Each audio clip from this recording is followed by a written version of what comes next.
C'est la dernière partie de Regard croisé pour ce soir et pour cette semaine.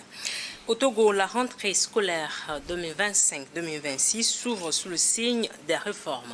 Généralisation de l'enseignement de l'anglais au primaire, ajustement des programmes, nouvelles mesures pour l'encadrement des enseignants, autant de changements annoncés pour améliorer le système éducatif. Mais quelles réformes sont prioritaires ?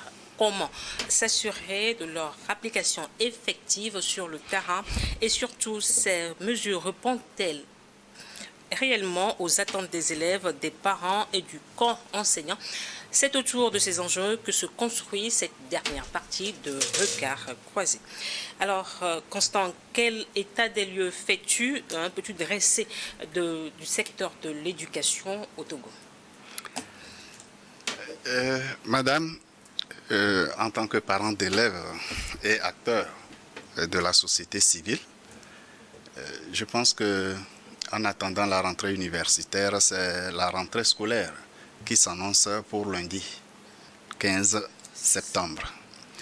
Et les différents ministres ont déjà donné des orientations pour poursuivre dans la quiétude l'éducation et la formation des jeunes enfants, les élèves.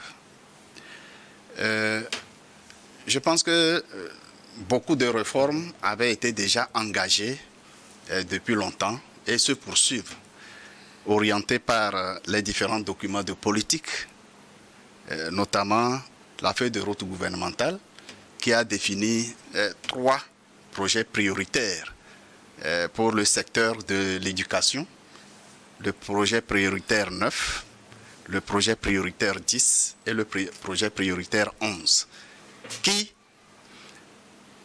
veulent qu'il soit développé et rapidement la capacité d'accueil des jeunes dans les différentes formations.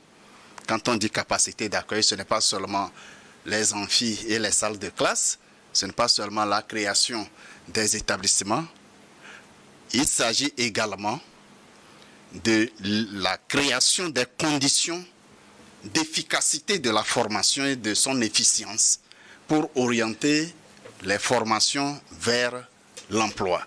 Il ne s'agit pas d'envoyer les élèves à l'école sans qu'on ne sache qu'est-ce qu'ils vont devenir au bout du cycle de leur formation. Alors, quand je m'attarde sur l'enseignement préscolaire, primaire et secondaire, beaucoup de réformes se sont déjà engagées et ce sous-secteur a été pleinement réorganisé grâce à l'efficacité du ministre Kokoroko dans les prises de décision, parce que là, C'est la deuxième fois en une semaine que le nom du ministre Kokoroko revient dans Regard. Oui, il a fait un travail formidable. Il a fait un travail formidable, il faut le reconnaître. Ses prédécesseurs n'ont pas démérité. Ils en ont fait. Mais il fallait à un moment donné, le ministre Kokoroko, pour résoudre... Ils ont balisé la voie, mais il restait des aspects qu'ils avaient de la peine à résoudre, que le ministre Kokoroko est venu résoudre, notamment réorganiser le sous-secteur en interne pour mettre de l'ordre et organiser tous les acteurs autour des objectifs et des missions du sous-secteur. Alors, il a fait suffisamment, il a fait construire des salles de classe, on a assisté à des réformes des curricula de formation, à la production des livres pédagogiques à l'endroit surtout du primaire, du préscolaire. Ces différents projets, avec l'appui des partenaires techniques et financiers, vont entamer probablement le secondaire. Et pour cette rentrée spécifiquement, et dans l'objectif de bien préparer les élèves de CM2 pour qu'ils réussissent leur entrée en 6e, puisqu'on est parti d'un constat qu'il y a un fort redoublement des élèves en classe de 6e. Et 2 facteurs essentiels, à mon avis, expliquent. L'extrême jeunesse aujourd'hui des enfants qui réussissent au CPD, qui rentrent en 6e, leur extrême jeunesse fait qu'ils se sentent d'abord dépaysés, un peu perdus, et jusqu'à ce qu'ils se sentent, jusqu'à ce qu'ils se retrouvent, ils sont en fin d'année. Pour quelle raison? Ils sont habitués à un enseignant depuis le préscolaire jusqu'au CM2. Un seul enseignant qui dispense toutes les matières. Alors, ils accumulent les lacunes des enseignants parce que forcément, un enseignant peut être bon dans les matières scientifiques, moins bon dans les matières littéraires et inversement. 2. Une fois en 6e, ces enfants sont exposés au défilé des enseignants et là, ils ne savent plus à quel sens se vouer. Alors, le ministre Kokoroko a instruit que désormais, à partir donc de cette rentrée 2025-2026, qu'il y ait 2 enseignants au CM2, dans les classes de CM2, de sorte que l'un s'attarde sur les matières scientifiques et l'autre sur les matières littéraires pour mieux préparer les enfants à leur entrée en 6e, pour qu'ils courent moins de risques, qu'ils soient déjà préparés à une alternance des enseignants. Alors, Eric, lorsque je prends, si vous permettez, en 2 minutes, lorsque je prends le sous-secteur de l'enseignement technique et de la formation professionnelle, vous avez pu saisir le message du ministre Tiakbe, qui a situé clairement la grande responsabilité, le grand rôle que doit jouer ce sous-secteur dans la réalisation de la vision du chef de l'État, notamment la formation du capital humain de qualité pour la formation, pour le développement de l'économie du pays. Le président actuellement au Togo. Je parle de la vision du président du Conseil. Je parle précisément de la vision du président du Conseil, qui a vraiment une grande ambition pour notre pays. Et le sous-secteur de l'enseignement technique, c'est le levier principal pour la réalisation de cette vision. On pourra y revenir. Alors, Eric, pour toi, parmi ces réformes annoncées, lesquelles sont prioritaires? Alors, je pense que nous parlons de l'éducation. Quand on parle de l'éducation, je pense que c'est le socle de notre société, de notre développement. Savez-vous, quand vous regardez un peu ce qui se passe dans le monde entier, ceux qui se disent pays développés, c'est qu'ils ont réussi à mettre leur éducation à un certain niveau. Et nous autres, nous n'arrivons pas encore à assimiler ce que nous devons apprendre dans les écoles, et nous mettons encore d'autres choses dessus quand nous parlons de démocratie, quand nous parlons de politique. Parce que réellement, ce qui se passe, c'est qu'il y a des gens, enfin, une frange de la société qui ne comprend pas grand-chose. C'est pour ça que nous avons beaucoup de difficultés. D'où l'effort d'alphabétisation de la société. Tout entière. Tout entière. Et je pense que ce serait vraiment génial qu'on pense véritablement à ceux qui n'ont pas pu faire un certain niveau, c'est-à-dire, je pense, le cursus jusqu'au CM2, c'est-à-dire avoir au moins le CEPD. Parce que ça commence par prendre véritablement, intellectuellement, à partir de cette classe-là. Et donc, je crois que la première réforme qui est importante aujourd'hui, c'est de mettre l'accent sur l'alphabétisation de la population. Nous parlons de l'éducation des enfants. Aujourd'hui, vous savez, beaucoup de nos compatriotes n'arrivent pas à accéder à certains postes à l'extérieur, dans les organismes internationaux, tout simplement par un blocage de langue. Et donc, je crois que l'introduction de l'anglais au primaire est fondamentale aujourd'hui. Déjà, le Togo est devenu membre du Commonwealth. Et donc, quand vous voulez postuler à n'importe quoi aujourd'hui concernant cette organisation, tout est en anglais. La première langue de partage de connaissances et de tout ce que vous voulez dans le monde entier aujourd'hui, c'est l'anglais. Et donc, je crois que cette réforme-là aussi, elle est fondamentale et il faut déjà commencer. Je crois que c'est un début. Progressivement, ça va prendre et dans les autres niveaux, à tous les autres niveaux, pour que, vous savez que désormais, après une série de formations, dans l'administration du ministère de l'enseignement primaire, des enseignements primaires et secondaires, les vendredis, c'est l'anglais qui est la langue de communication. Et donc, ça, c'est très important parce que ceux-là qui veulent... Il est demandé, il Oui. est demandé que l'anglais soit la langue de communication, mais est-ce que c'est effectif? Ça doit se faire parce que vous ne pouvez pas introduire l'anglais déjà au primaire et vous-même, vous n'allez pas pouvoir communiquer avec ces enfants-là en anglais. C'est une faute grave. Et donc, je crois que c'est dans l'administration d'abord, dans l'administration du ministère des enseignements primaires et secondaires. Je crois que progressivement, ça va arriver dans les autres administrations aussi. Et donc, pour moi, c'est aussi fondamental l'introduction de l'anglais dans au cours primaire. primaire. Alors, la généralisation de l'anglais au cours primaire, c'est une avancée stratégique pour toi, Eric. Oui. Mais est-ce que ce défi est facile à relever, Constant? Toute réforme est difficile au départ.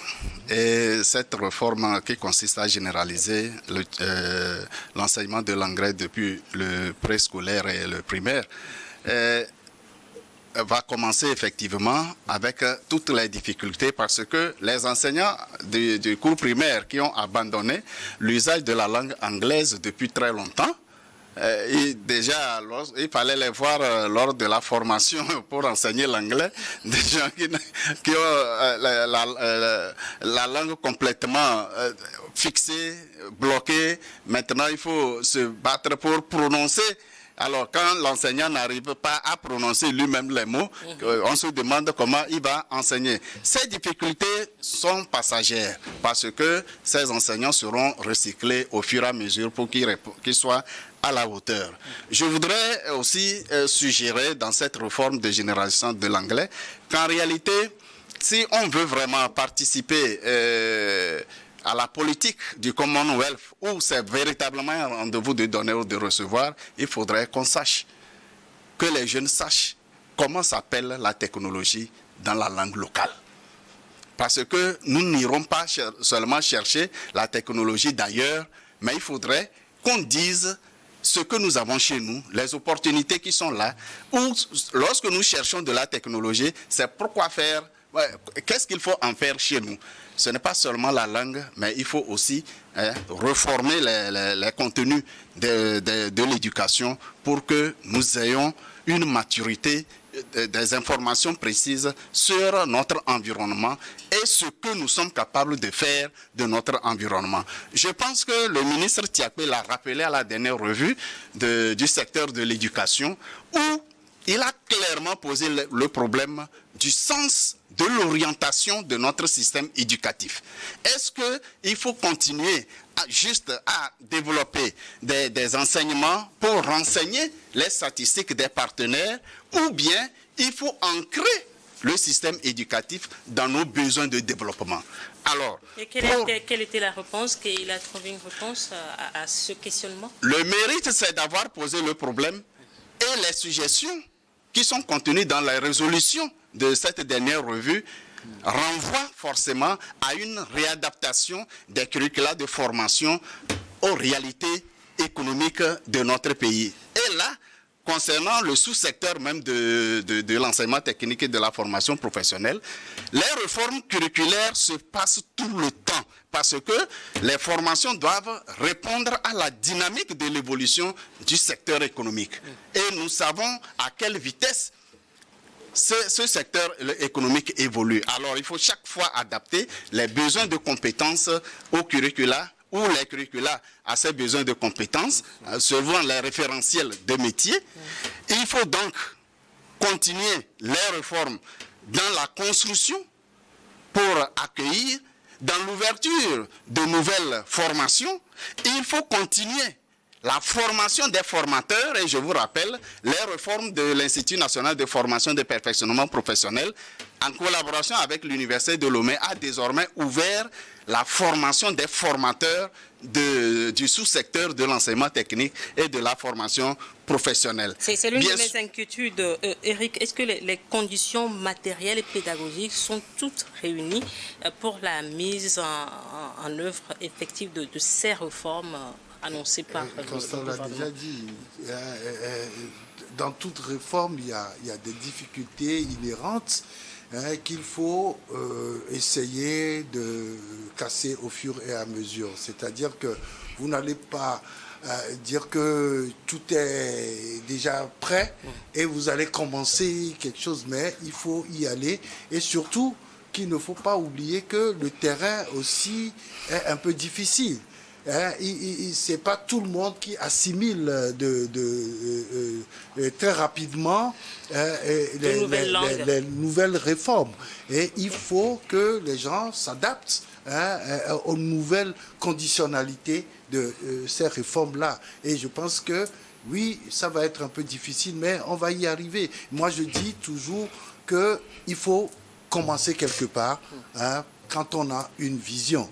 Et il ne faut pas se dire que, bon, tout sera rose tout de suite. Et non, je pense que ça va être...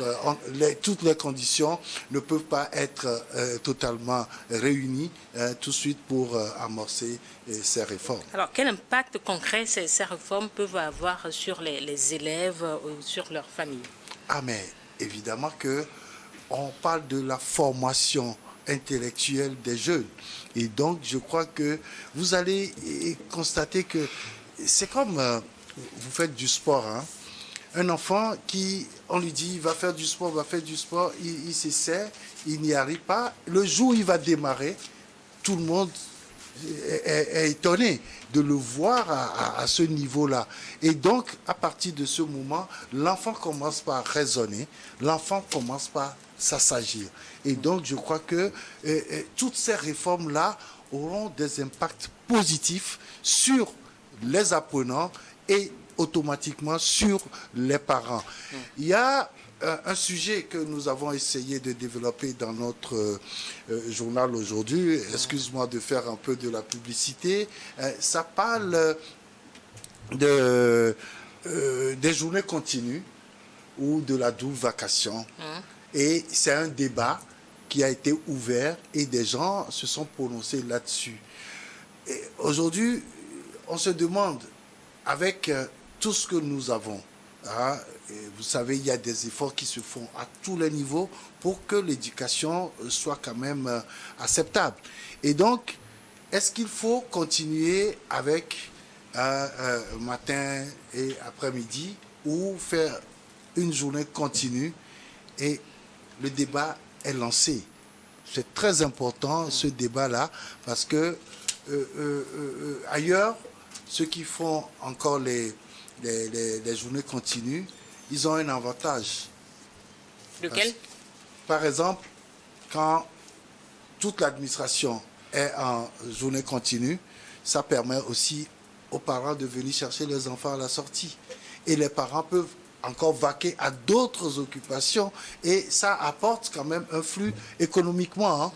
Parce que, vous savez, et pendant le coronavirus, les gens, comme ici c'était vraiment dur, les gens essayaient quand même d'aller de l'autre côté pour faire de petits commerces et rapporter quelque chose à la maison. C'est très important. De l'autre côté, je parle de la frontière, le Ghana. Alors, est-ce que les parents sont suffisamment impliqués aujourd'hui ou informés de ce processus constant? Je pense mardi dernier, le ministre Tiakbe a appelé tous les parents devant les responsables, les premiers responsables des organisations des parents d'élèves, il les a appelés à une co-construction de l'avenir des enfants. Ça veut dire que les parents doivent participer activement à la formation dans les établissements, mais aujourd'hui, le secteur privé, le secteur économique est fortement impliqué dans la formation professionnelle, l'enseignement technique, parce qu'il y a institution de l'alternance. Les enfants sont tantôt dans les centres de formation, tantôt en entreprise pour vivre la réalité, de sorte qu'au bout du cycle de formation, ils n'ont pas besoin d'aller faire le stage quelque part avant d'être employés. Donc ce système, ce ne sera pas la fin de la formation. Jusqu'à la fin de la formation, ils sont déjà aptes pour travailler dans les entreprises. Tenez-vous bien, beaucoup d'apprenants n'ont pas la chance même de finir leur cycle de formation parce que les entreprises les trouvent déjà compétents pour travailler, produire. C'est ce que nous regrettons un peu. Il faudrait que ces entreprises laissent les jeunes boucler leur cycle de formation. Donc, cette alternance qui est désormais généralisée va permettre à ce que notre système d'enseignement technique, formation professionnelle développe l'employabilité des sortants. Il y a également, tenez-vous bien, 9 projets de construction de nouveaux établissements d'enseignement technique et de formation professionnelle uniquement dans le domaine industriel. Parce que la nouvelle politique, les nouvelles réformes ont tendance à réduire les séries G pour orienter davantage les apprenants vers les séries industrielles. Très souvent dans nos familles, nous trouvons des gens qui ont fait l'université ou ils se sont arrêtés au bac général et ils sont là. Ils sont là et on ne se pose pas la question quelle est la véritable origine du chômage. C'est ça la formation. L'orientation, elle est très importante. Lorsqu'on tente ou bien on institue un système éducatif qui ne marche pas, il faut le revoir. C'est en cela même le ministre Tiakwe a fait un appel solennel lors de la dernière revue du secteur de l'éducation. Je voudrais insister particulièrement sur une réforme majeure, c'est-à-dire les formations de courte durée pour l'insertion professionnelle des jeunes, des femmes, scolarisées ou non. C'est nouveau, ça. Ce n'est pas très nouveau. Nous avons démarré ce système de formation. Nous avons démarré ce nouveau dispositif de formation en 2022. Et c'est très efficace, au plan interne qu'au plan externe, de sorte que aujourd'hui, la capacité d'accueil est insuffisante pour accueillir l'affluence des demandeurs de formation et d'emploi. Tenez-vous bien, les sortants des universités, les sortants des enseignements généraux, eh bien, ils reviennent demander ces formations professionnelles, soit de cycle long, soit de cycle court, pour leur permettre de travailler. Alors, je pense que désormais, le système d'enseignement technique et de la formation professionnelle est bien en phase avec les orientations du président du Conseil à travers les projets prioritaires. Et je suis sûr qu'il est en train... Il ne s'agit pas que de la formation professionnelle, de la formation technique. On parle aussi du primaire ou l'anglais. De la formation générale. Nous l'avons dit, l'anglais c'est bien. Ça permet de s'ouvrir parce que l'anglais est devenu la première langue dans le monde. Tout le monde a besoin d'échanger en anglais et l'adhésion de notre pays au Commonwealth fait que nous avons l'obligation, que ce soit dans le primaire, le préscolaire ou le secondaire 1-2, mais surtout dans l'enseignement technique de la formation professionnelle. Tenez-vous bien, la plupart des documents dans l'industriel sont en anglais. Oui, Eric l'a souligné. La plupart des documents sont en anglais, d'où la nécessité de renforcer également la formation en anglais dans le sous-secteur de l'ETP. Parce que là, c'est pile ou face.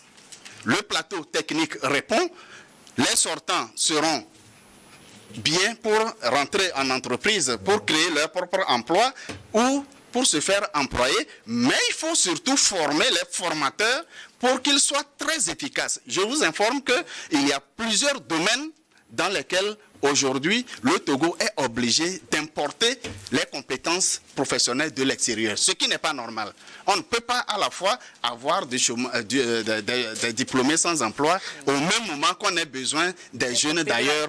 C'est ce que notre système éducatif et particulièrement le sous-secteur de l'enseignement technique et de la formation professionnelle est en train de corriger. Et surtout avec l'apprentissage, tenez-vous bien, les jeunes qui viennent de finir l'examen de CFA, je les félicite beaucoup parce que la réussite est très, très, très élevée. Le taux de réussite est très élevé. Et ce sont des gens qui s'installent à leur propre compte. Ils créent eux-mêmes leur entreprise et ils n'ont pas besoin d'aller courir les rues pour dire qu'ils ont faim. C'est ce que tout jeune devrait faire, qu'il soit allé à l'école ou non. Eh bien, chacun doit avoir un métier. Bien sûr, il faut d'abord avoir un métier sous la main. Est-ce que ces réformes s'inscrivent dans une vision à long terme pour l'éducation au Togo? En quoi? En ce que nous venons de dire, tout ce que nous venons de dire là, on les ramasse. Et donc, c'est pour parler développement de notre pays. Et sur le long terme, nous aurons des résultats.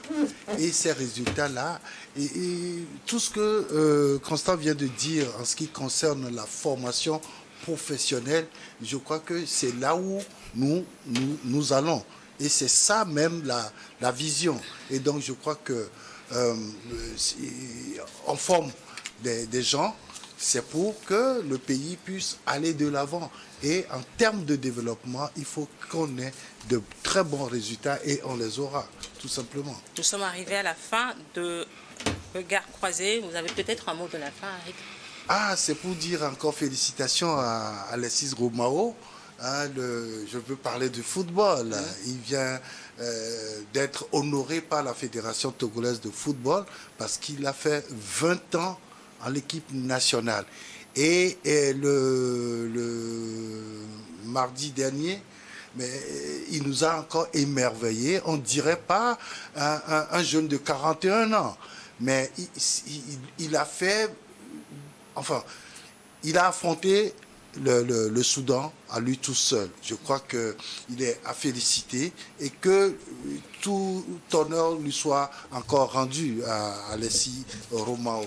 Eric parle de l'exploit d'Alexis Romao. Qu'est-ce que toi tu dis pour ton mot de la fin? Je pense qu'il faut rapprocher Alexis Romao de Roger Mila, qui a joué sa dernière Coupe du Monde à 42 ans. Alors, pour mon dernier mot, je reste sur la ligne des réformes pour notre système éducatif. Je pense que tout acteur qui intervient dans le système éducatif devrait se poser la question à court terme. Qu'est-ce que les actions que nous engageons vont porter? Qu'est-ce que les enfants qui rentrent à l'école dans les cycles de formation deviennent à la fin? Et je pense que si toutes ces réformes se réalisent, parce qu'elles coûtent cher, surtout dans l'enseignement technique, elles coûtent extrêmement cher, mais c'est le passage obligé.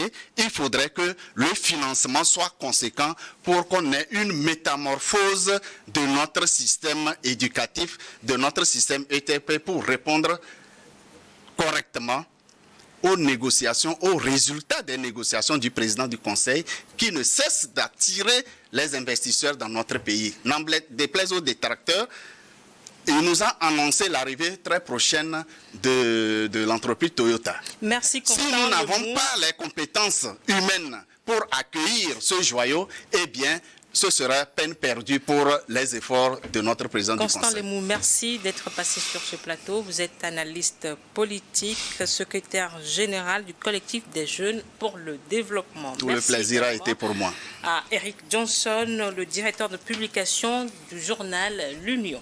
C'est moi qui vous remercie pour l'invitation. Qui êtes resté à notre compagnie, on vous dit également merci et à très bientôt sur Nouveau d'Info.